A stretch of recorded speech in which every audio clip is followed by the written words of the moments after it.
Hello, welcome back again. Okay, तो आज की क्लास के अंदर हम लोग जो टॉपिक स्टार्ट करने वाले हैं, अगेन टॉपिक बेटा सेम ही होने वाला है जो हम लोगों ने लास्ट क्लास हम लोगों ने स्टार्ट ऑलरेडी कर लिया था। तो क्या नाम है मेरे पास टॉपिक का? हमारे पास तो बेटा टॉपिक जो हमारे पास है वो है कैश फ्लो स्टेटमेंट, है ना। कैश फ्लो स्टेटमेंट हम करने वाले complete question, question number 40 of latest edition. तो क्वेश्चन नंबर 40 करने वाले हैं आज के सेशन के अंदर हम लोग। तो क्या है क्वेश्चन नंबर 40? मैं स्क्रीन पे आप लोगों को ले लेता हूँ। तो बेटा क्वेश्चन नंबर 40 ये आपकी स्क्रीन पे अवेलेबल है।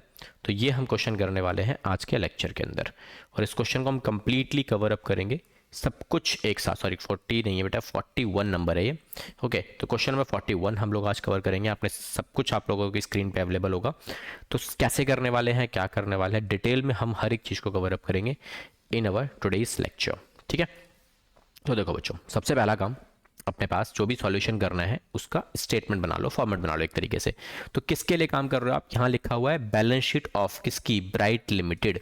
तो आपको सबसे पहले लिखना है इन द बुक्स ऑफ, किसके लिए काम कर रहे हो आप? तो हम in the books of bright limited. तो हम किसके लिए काम कर रहे हैं बेटा? ब्राइट लिमिटेड की बुक्स में हम बना रहे हैं क्या सर? CFS बनाएंगे, cash flow statement accounting standard number 3। तो इसके अकॉर्डिंग हमारा कैश फ्लो स्टेटमेंट तैयार होगा।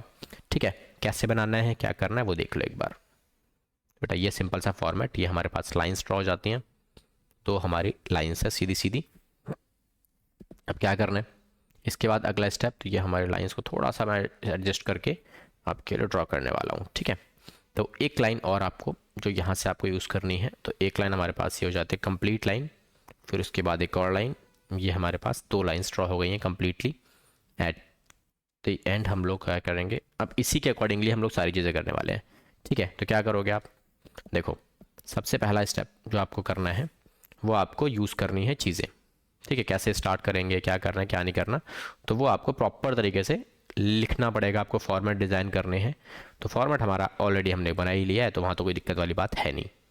ओके, ठीक है सर, फॉर्मेट बेटा हमारा तैयार है। ओके, अब आ जाओ सॉल्यूशन पे। तो फॉर्मेट में जैसा मैंने आपको लास्ट क्लास बताया था, लास्ट लेक्चर में भी मैंने आपको बताया था, तो ये क्वेश्चन हमारा कौन सा होने वाला है? 41। ठीक है, तो लास्ट लेक्चर में मैंने आपको कुछ 10 स्टेप्स के बारे में बात की थी, और 10 स्टेप को यूज़ करके आपको कुछ एक क्वेश्चन भी करवाया था।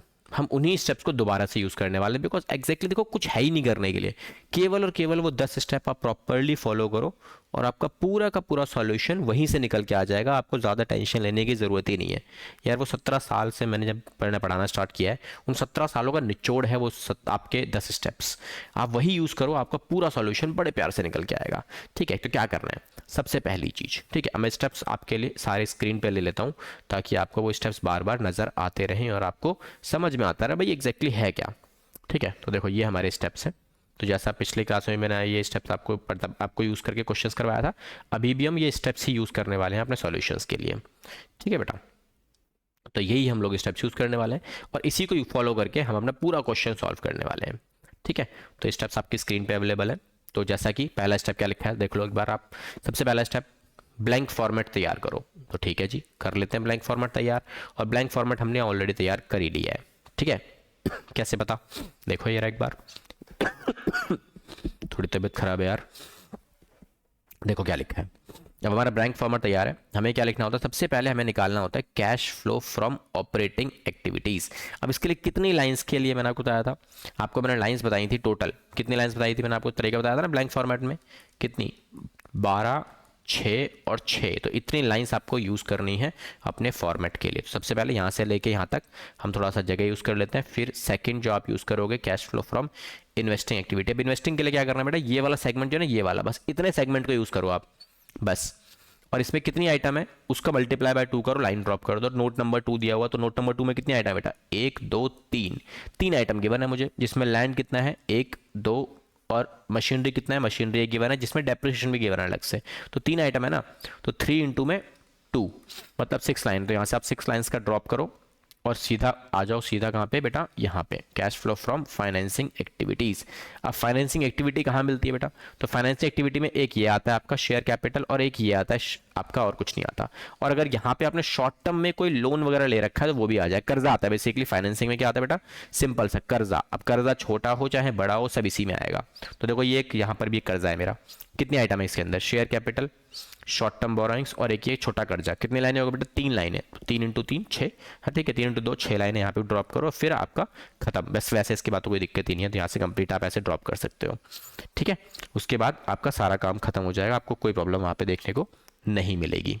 अगेन अब हम आगे चलते हैं। तो हमारी सारी चीज़ें हो चुकी हैं, हमने कवर अप कर लिया, हमने सारी डाटा बना लिया है। अब हम चलेंगे अपने अगले स्टेप के ऊपर। ओके, तो ये हमारा कंप्लीट हो गया पहला स्टेप। दूसरा स्टेप क्या है, prepare accounts using given adjustments. आपको कोई एडजस्टमेंट अगर गिवन है ना, जिसका अकाउंट आपको बनाना है, जो इन्वेस्टिंग में रिक्वायरमेंट होती है। देखो एडजस्टमेंट गिवन है, कुछ एडजस्टमेंट बेटा, एक सिंपल एडजस्टमेंट गिवन है, ड्यूरिंग द ईयर 52,000 रुपए का इंट्रीम डिविडेंड पे किया गया है, बस एक सिंगल एडजस्टमेंट। अच्छा, डिविडेंड पे किया हुआ है तो ये तो इसका पार्ट है ना सर, फाइनेंसिंग का, तो डाल देते हैं फाइनेंसिंग में, बिल्कुल डालो। तो यहाँ क्या लिखेंगे हम, डिविडेंड पेड, इंट्रीम डिविडेंड, ठीक है। इंट्रीम डिविडेंड आपने पे किया है साल में, कितने रुपए का डिविडेंड पे किया बेटा, 52,000 रुपए का। तो ठीक है जी, ये हमने पे कर दिया। तो यहाँ पे करेंगे तो माइनस करेंगे सर, यहाँ माइनस करेंगे तो ये एक जगह और आएगा, क्योंकि एडजस्टमेंट का पार्ट है। तो एक जगह कहाँ आता है बेटा, यहाँ ऑपरेटिंग में आता है, बट वो हम कहाँ बनाएंगे बच्चों, सर वो बनाएंगे वर्किंग नोट्स में। ये आपका अगला स्टेप क्या लिखा है, net profit before tax and extraordinary item आप कैलकुलेट करना है कहाँ पे, वर्किंग नोट्स में, ठीक है। तो चलो इसके बाद हम बनाएंगे वर्किंग नोट्स। तो बेटा वर्किंग नोट्स कैसे बनाना है, यहीं आपको बना लेते हैं वर्किंग नोट्स। तो वर्किंग नोट्स में क्या लिखना है आपको, सिंपल सा काम, ज़्यादा मेहनत नहीं करनी, आपको लिखना है पर्टिकुलर रुपीस। ये आपका वर्किंग नोट तैयार है। और यहाँ पे क्या स्लिप आप बनाना है कैसे, सेम ये मैंने अपने ऑलरेडी सिखा रखा है ऑपरेटिंग एक्टिविटी में। तो यहाँ क्या लिखना है आपको, net profit as per statement of PNL. PNL के हिसाब से आपने कितना कमाया, ये कहाँ मिलेगा सर, बेटा ये मिलता है आपको यहाँ पे रिजर्व एंड सरप्लस के अंदर। कितना कमाया, तो कोई नोट नंबर गिवन नहीं है, बट यहाँ से पता लग रहा है पिछले साल प्रॉफिट था। देखो ये है मेरा ओपनिंग, ये है मेरा क्लोजिंग। पिछले साल कितना था 96, अब कितना हो गया 98, मतलब 2,000 रुपये आपने कमाए हैं इन योर प्रॉफिट, ठीक है। और इंट्रीम डिविडेंड यहीं आता है मेरा, इंट्रीम डिविडेंड कितने रुपए का इंट्रीम डिविडेंड था बेटा, सर इंट्रीम डिविडेंड था 52,000 का, ठीक है। तो 52,000 रुपये हम यहाँ लिख लेंगे, ठीक है। इसके अलावा 3 आइटम और होती हैं, जिसमें पहला आइटम होता है प्रोविजन फॉर टैक्स, नहीं है। उसके अलावा प्रपोज डिविडेंड होता है, एक होता है ट्रांसफर टू जनरल रिजर्व, ये भी नहीं है। इन तीनों में से एक भी आइटम गिवन नहीं है। और पूरे क्वेश्चन में किसी भी तरीके की कोई एक्स्ट्रा ऑर्डिनरी आइटम भी नहीं है, बिकॉज वो भी यहीं रिकॉर्ड हो जाती है, ठीक है। ऐसा कुछ नहीं है, तो आप सिंपली इसको बैलेंस करो, एंड जो आपका मेन आंसर बनेगा इसी को हम बोलते हैं ऑपरेटिंग एक्टिविटी की पहली स्टार्टिंग पॉइंट, पहली सीढ़ी यही है, नेट प्रॉफिट। कौन सा वाला ये नेट प्रॉफिट है, net profit before tax and क्या, एक्स्ट्रा ऑर्डिनरी आइटम्स। इसमें से किसी भी तरीके का कोई एक्स्ट्रा ऑर्डिनरी आइटम आपके पास नहीं है, तो हमारी प्रॉब्लम यहाँ पे सॉल्व हो जाती है, हमारा क्वेश्चन खत्म, ये वाला पार्ट खत्म हो गया मेरा। अब इसी को हम उठाएंगे और यहाँ लिख देंगे। क्या लिखोगे आप यहाँ पे, कितना है बेटा ये, सर ये 54,000 रुपीज़ की वैल्यू आई है। क्या है ये 54,000 रुपीज़ की वैल्यू, क्या बोलते हैं इसे, इसे बोलते हैं बेटा net profit before tax and extra ordinary items, है ना। तो ये हमने कैलकुलेट कर लिया, ठीक है, हो गया हमारा काम। तो चलो अगले स्टेप पे देखते हैं, अगला स्टेप क्या है। तो बेटा अगला स्टेप यहाँ से देखो, पॉइंट नंबर 4 क्या लिखा है, transfer each item of balance sheet in different activities one by one. किसको छोड़ के, current assets and current liabilities को छोड़ दो, बाकी जो बचा वो आप रिकॉर्ड कर लो। क्या लिखा है, use account to transfer the figures. जो भी अकाउंट आपने बना रखे हैं उनको यूज करना, अगर अकाउंट बनाया है तो। यहाँ पे current assets and current liabilities को छोड़ना है बस आपको, तो ये ध्यान रखना है। तो चलो पहली आइटम उठाते हैं। तो पहली आइटम क्या है, मैं इसको दोबारा से क्लीन कर लेता हूँ ताकि हम जब ट्रांसफर करें आइटम्स को तो आप उठा देख सको कि कैसे कैसे करना है, क्या क्या करना है, ठीक है। समझा दूंगा मैं आपको अच्छे से, परफेक्ट। तो देखो पहली आइटम कहाँ जाएगी बेटा, ये क्या है, शेयर कैपिटल। शेयर कैपिटल कितना है, कोई इंक्रीज डिक्रीज नहीं है। देखो 2 लाख पहले भी था, 2 लाख अभी भी है, कोई इंक्रीज डिक्रीज नहीं है, मतलब ये कहीं नहीं जाएगा। रिजर्व एंड सरप्लस हमारा हो चुका है already. Long term borrowings point number 1, point number 1 में क्या है बेटा, ये लोन ले रखे हैं, 2 लोन है आपके पास। एक लोन है आपके पास क्या, लोन फ्रॉम अमन बैंक, जो पहले नहीं था, पहले था 0, अब कितना हो गया 40,000। तो पैसा लिया आपने, लोन लिया हुआ है। यहाँ क्या लिखोगे, लोन फ्रॉम अमन लिमिटेड, आपने लोन लिया है बेटा, अब लोन लिया है तो पैसा मिलेगा, कितना पैसा मिला सर हमें? बेटा 40,000 मिल गए आपको, तो प्लस कर लो आप इस 40,000 रुपये को, है ना। उसके बाद अगला क्या है? Loan from bank. अब कौन सा बैंक है हमें मतलब नहीं है, देखो पहले ही 50 था अभी भी 50 है, तो इसकी कोई ज़रूरत नहीं है क्योंकि कोई चेंजेस ही नहीं है, ना इंक्रीज़ कर रहा है ना डिक्रीज़ कर रहा है, तो हमारा किसी काम का नहीं है। ठीक है, तो ये भी हमारा काम खत्म हो गया, डन। तो ये भी मेरा कवर्ड है। अब इसके बाद अगला स्टेप क्या है? ये वाला short term loan, loan from bank में शॉर्ट टर्म लोन, एक कर्जा और छोटा सा कर्जा है जो पहले था अब जीरो हो चुका है। तो 10,000 से जीरो कब होगा? जब आप उसकी पेमेंट कर दोगे। तो यहां पे क्या लिखोगे आप? Repayment of short term loan, repayment of short term loan. आपने लोन ले रखा शॉर्ट टर्म वाला, उसकी पेमेंट करवा दिया आपने। कितनी पेमेंट करवा दी बेटा? सर 10,000 रुपये लिए थे वो आपने वापस कर दिए, तो ठीक है जी, वापस कर दिया, अच्छी बात है। ये भी हो गया मेरा करंट एसेट्स। करंट लायबिलिटी में और कुछ हम यूज़ नहीं करेंगे। अब नीचे आ जाओ, क्या है ये? Non current assets. अब ये कहाँ जाते हैं? पॉइंट नंबर 2 से आप उठाओगे, यहाँ से नहीं, यहाँ से उठाने की जरूरत नहीं है। क्या लिखा है? लैंड। अब लैंड में क्या है बेटा? तो पहले था 40, अब कितना हो गया ये? 60। लैंड इंक्रीज कर रही है, तो लैंड अगर इंक्रीज करेगी तो उसको क्या बोलेंगे हम लोग? कि लैंड खरीदी होगी ना हमने, और तो कोई रीज़न होता नहीं इंक्रीज करने का। तो लैंड अगर इंक्रीज किया आपकी, तो 20,000 रुपये की जो खरीदी आपने लैंड है वो आप माइनस करोगे, बिकॉज खरीदने से क्या होता है बेटा? पैसा जाता है ना। उसके बाद बिल्डिंग। अब बिल्डिंग में क्या हुआ है? बिल्डिंग भी बेटा 10,000 रुपये की क्या हो रही है? देखो पहले ये थी अब ये हो गई, 10,000 रुपये इंक्रीज कर रही है, तो इसे भी हम क्या डाल देंगे? इसे भी डाल देंगे परचेज ऑफ बिल्डिंग। तो बिल्डिंग भी खरीदी गई है, तो बिल्डिंग 10,000 रुपये की हम यहाँ डाल देंगे परचेजेस, है ना। तो 10,000 रुपये क्या हो गया? ये भी नेगेटिव हो गया। अब मशीनरी। अब देखो मशीनरी ना कि अलग बहुत 4-5 वैल्यूज गिवन है, कौन कौन सी वैल्यू काम आएगी? देखो यहां से डिफरेंस निकालूं मैं, या फिर यहां से डिफरेंस निकालूं, या फिर यहां से निकालूं, या फिर यहां से निकालूं, क्या करूं भाई? कौन सी वैल्यू काम की है, कहां से डिफरेंस आएगा? तो ये ध्यान देने वाली चीज है। देखो जब आपको एडजस्टमेंट गिवन नहीं है ना, तो आप केवल ये देखोगे, ये क्या है? मुझे इन वैल्यूज से कोई मतलब नहीं है, मुझे इनका कोई काम नहीं है, कोई काम नहीं है। कहां से काम आएगा? यहां से काम आएगा सारा। तो ये क्या दिखा रहा है? देखो ये 30,000 रुपए का इंक्रीज दिखा रहा है मेरा, तो मशीनरी इंक्रीज हो रही है 30,000 रुपए। तो इंक्रीज होने का रीजन क्या होता है बेटा? परचेज की होगी मशीन, है ना। तो यहां पे हम क्या लिखेंगे? Purchase of machinery. कितना? सर 30,000 रुपए की मशीनरी इंक्रीज कर रही है, ठीक है बेटा। तो 30,000 रुपए की मशीन इंक्रीज कर रही है, मतलब नेगेटिव, पैसा गया। उसके अलावा ये क्या है सर?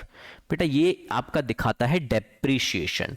तो ये जो इंक्रीज दिखाएगा ना यहाँ पे 54 हो गया मेरा 72 से, ठीक है। तो कितने रुपए का इंक्रीज हुआ बेटा? 16,000 रुपए का इंक्रीज दिखाई दे रहा है मेरा यहाँ पे। तो 16,000 रुपए की जो वैल्यू आ रही है इंक्रीज वाली, दिस इज योर डेप्रीशिएशन। कौन सा वाला? For current year. तो करंट ईयर की मेरी डेप्रिसिएशन की वैल्यू मुझे क्वेश्चन में गिवन है, जो हमें यहाँ पे यूज करनी पड़ेगी, ठीक है। तो करंट ईयर का बेटा डेप्रिसिएशन 16,000 या 18,000 है, कैलकुलेशन में बनेगा। तो वैल्यूएशन कितनी आ रही है? 4 और 6 डेप्रिसिएशन में, ठीक है। तो डेप्रिसिएशन हम काउंट कर लेंगे कितना बेटा? 54 से 72 हो गया, ठीक है। तो इंक्रीज किया कितना? 6 और 2 8, 18,000 रुपए, ठीक है। तो 18,000 रुपए का इंक्रीज दिखाई दे रहा है। तो डेप्रिसिएशन कहाँ आता है सर? बेटा डेप्रिसिएशन यहाँ रिकॉर्ड करते हो आप, तो यहाँ रिकॉर्ड करेंगे हम क्या? डेप्रिसिएशन। किस पे लगाया है डेप्रिसिएशन? सर मशीन पे लगाया है डेप्रिसिएशन, है ना। तो 18,000 रुपये ये हमने रिकॉर्ड कर लिए, हो गया हमारा काम। अब ये तो प्लस ही होता है बिकॉज पहले हमने इसे माइनस किया होगा, and it's a non cash item, cash में नहीं होता, इसीलिए हम क्या करेंगे? इसे यहाँ पे दोबारा से ऐड बैक कर लेंगे ताकि कैश का प्रॉफिट हमें मिल सके फ्रॉम योर ऑपरेटिंग एक्टिविटी, ठीक है। चलो जी, अब अगला स्टेप क्या बेटा? तो देखो आपने ये आइटम कर लिया, आपने ये पूरा कर लिया, इसको अब यूज नहीं करते अभी, क्योंकि क्या लिखा था? Except current assets and current liabilities, ठीक है। तो हमारी एडजस्टमेंट में एक आइटम थी मेरे पास जिसका डबल इफेक्ट हमने दिखा दिया 52,000 रुपीज का, जिसमें एक ये रहा मेरा और एक हमने वर्किंग नोट्स में यूज कर लिया था, खत्म काम, ठीक है। कितना काम हो चुका है मेरा? ये स्टेप्स हो चुके हैं। अगला स्टेप क्या है? After completing all the figures, balance sheet की परसेंटेज आइटम कैलकुलेट करो, ढूंढो जरा परसेंटेज आइटम है, और अगर है तो उसका इंटरेस्ट और डिविडेंड कैलकुलेट करो। अगर मिल गया तो जो भी आएगा अमाउंट उसे ट्रांसफर करेंगे कहाँ पे? Operating activity plus financing minus. अगर ये डिविडेंड पेड वाली बात कर रहा है, ठीक है, डिविडेंड पेड या इंटरेस्ट पेड वाली बात कर रहा है, तब ये ट्रीटमेंट रहेगा।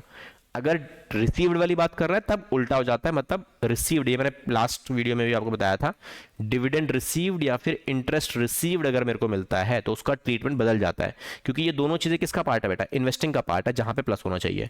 तो उसका अपोजिट रिएक्शन कहां देखने को मिलेगा आपको? ऑपरेटिंग एक्टिविटी में, ठीक है। तो जरा चेक करो, देखो यहाँ पे परसेंटेज आइटम कहीं भी नहीं है मुझे, यहाँ पे पूरे क्वेश्चन में परसेंटेज आइटम दो जगह मिलेगी आपको। एक तो मिलेगा यहाँ लॉन्ग टर्म बोरोइंग्स के अंदर परसेंटेज डिबेंचर मिल सकते हैं, परसेंटेज लोन मिल सकता है, ऐसा कुछ गिवन नहीं है। और एक हो सकता है यहाँ पे जिसको बोलते हैं इन्वेस्टमेंट, नॉन करेंट इन्वेस्टमेंट, वो भी नहीं है। और एक मिल सकता है यहाँ शेयर कैपिटल के अंदर प्रेफरेंस शेयर्स मिल सकते हैं, तो वो भी नहीं है क्वेश्चन में, तो इसका मतलब नहीं है मेरे पास कोई भी पार्ट। ठीक है, तो अगर ये नहीं है मेरे पास तो ये वाला स्टेप भी हो गया मेरा, ये वाला स्टेप भी हो गया। अगला स्टेप क्या है, क्लोज कर दो इन्वेस्टिंग और फाइनेंसिंग। अब तो मेरा क्वेश्चन ना लास्ट मोमेंट पे आ चुका है एकदम। ठीक है, इसको खत्म कर दो। तो बच्चों ये कितना आ रहा है सर, ये आ रहा है हमारा नेगेटिव 60,000। तो इसे हम क्या बोलेंगे बेटो, बच्चों इसे बोलेंगे कैश यूज्ड, है ना। तो ये क्या हो गया मेरा, कैश यूज्ड। यहाँ लिखेंगे हम cash used in investing activities, और उसे उठा के लिखेंगे बाहर वाले कॉलम में नेगेटिव। ठीक है, अब ये कितना आएगा बच्चों, सर इसके अंदर भी वैल्यू हमारे पास कितनी आ रही है बेटा, ये आ रहा है नेगेटिव वैल्यू, क्योंकि ये भी यूज्ड ही आ रहा है, क्योंकि 762। अब ये मेरी कितनी आ रही है बेटा, ये आ रही है मेरी 62,000 रुपीज़ में से 42 माइनस कर लो, 22,000 रुपये नेगेटिव। तो ये भी नेगेटिव आ रहा है ना।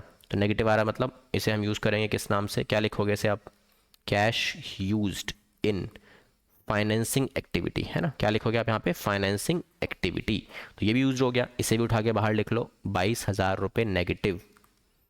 ठीक है, टोटल करके बाहर वाले कॉलम में डाल दो। ठीक है, मेन वैल्यू बाहर आती है। अब ये दोनों मेरा अगला स्टेप हो चुका है। अगला स्टेप क्या, देखो बेटा मेरा ये पार्ट हो चुका है। अगला स्टेप क्या लिखा है, operating profit before working capital changes find out करो। कहाँ मिलेगा ये बेटा ऑपरेटिंग में मिलता है सीधा सीधा, है ना।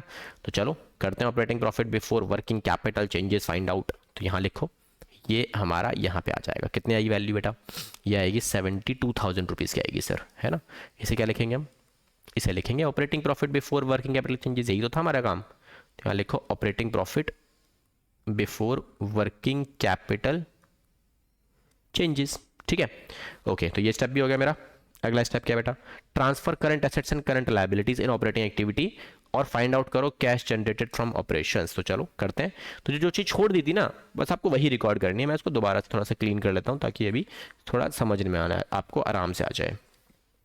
ठीक है सर, तो ये आपने क्लीन हो गया हमारे पास। अब अगले स्टेप पे आओ, देखो क्या लिखा था मैंने, इसको यूज़ नहीं किया था तो इसे यूज़ करो। ट्रेड पेबल कितना है, पहले 72 था, अब हो गया 82। 10,000 रुपीज़ का आपका ट्रेड पेबल इंक्रीज कर रहा है।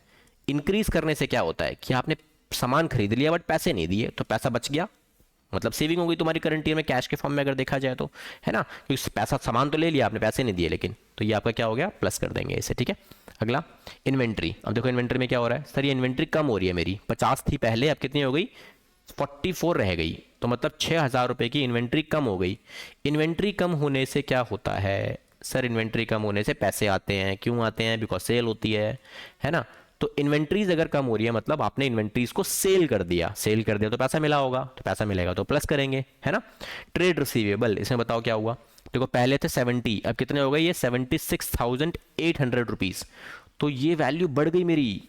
अब अगर कोई भी ट्रेड रिसीवेबल बढ़ता है तो इसका मतलब क्या होता है, इसका मतलब होता है आपने सामान उधार में सेल किया बट पैसा नहीं मिला। पैसा नहीं मिला मतलब आपका पैसा ब्लॉक हो गया बच्चों, ब्लॉक हो गया तो माइनस करेंगे, है ना। तो माइनस करेंगे, हो गया हमारा काम। अब इतना करने के बाद आपको क्या निकालने के लिए बोला था क्वेश्चन ने, आप यहां से निकालो कैश जनरेटेड फ्रॉम ऑपरेशंस। आप अपने ऑपरेशंस से कितना आपने कैश जनरेट किया, यहां से आप प्लस माइनस करके निकाल लो वैल्यूज। तो कितनी वैल्यू आने वाली है, तो बेटा सब कुछ करने के बाद आपका जो कैश जनरेटिंग फ्रॉम ऑपरेशंस आपके पास निकलेगा, वो निकलेगा बेटा 81,200 रुपीज का, है ना, जो हमारा मेन आंसर भी काम का है। अब इसके बाद लास्ट में एक आइटम आपको और माइनस करनी पड़ती है, विच इज टैक्स पेड, जो क्वेश्चन में नहीं है। अब अगर क्वेश्चन में टैक्स पेड नहीं है तो मेरा मेन आंसर कितना बन जाता है बच्चों, तो बेटा यहां से मेरा मेन आंसर बन जाता है सेम 81,200 रुपीज पॉजिटिव। तो इसे क्या बोलेंगे बेटा, इसे बोलेंगे कैश फ्लो। पॉजिटिव आ रहा है ना, इसीलिए कैश फ्लो। कहां से, from operating activities, final value उठा के बाहर। डन, हो गया हमारा काम। अब सारी एक्टिविटीज को ऊपर से लेकर नीचे तक प्लस माइनस कर लो, तो कितना आ रहा है बेटा, ये आ रहा है 82,000 रुपीज और ये आ रहा है 81,200। तो 82 में से 82 गया तो कितना बचता है बेटा, 800 रुपये नेगेटिव आ रहा है ये। तो यहाँ क्या लिखोगे आप, नेट कैश यूज्ड लिखेंगे इसे हम, है ना। अब मेरा ये यूज हो गया पार्ट। अब अगले स्टेप में क्या करना है मुझे, तो बेटा अगला जो स्टेप हमारे पास आएगा उसमें हम क्या क्या क्या क्या क्या चीज़ें करेंगे, तो इसको थोड़ा सा एक्सटेंड कर लेते हैं बिकॉज ये हमारे काम की चीज़ें हैं, ये भी हमारे हो जाएगा। ठीक है जी, अब अगले स्टेप में क्या करना है आपको, अगले स्टेप में अच्छा एक चीज़ और आप कर सकते हो, बिकॉज नेट कैश यूज कैसे निकाला आपने ये भी आपको दिखाना पड़ेगा थोड़ा सा। तो कोई बात नहीं, इसे भी दिखा दो कैसे कैसे निकाल रहे हो आप, क्या कर रहे हो। तो वो सारी चीज़ें मैं आपको यहाँ पे दिखाने वाला हूँ।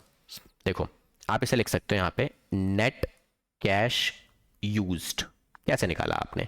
बेटा पहला आंसर, दूसरा आंसर, तीसरा आंसर, तीनों प्लस किया और निकाल लिया आपने, हो गया हमारा काम। तो आपने डिस्क्रिप्शन भी दे दिया।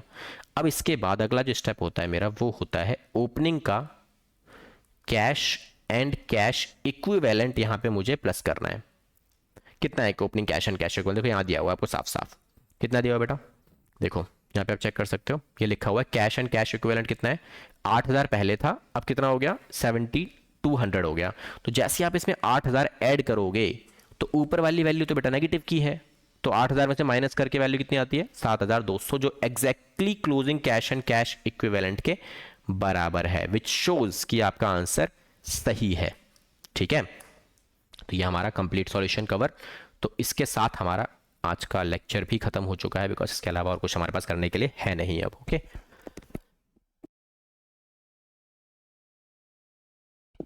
डन। तो विद दिस आपका आज का क्लास कवर।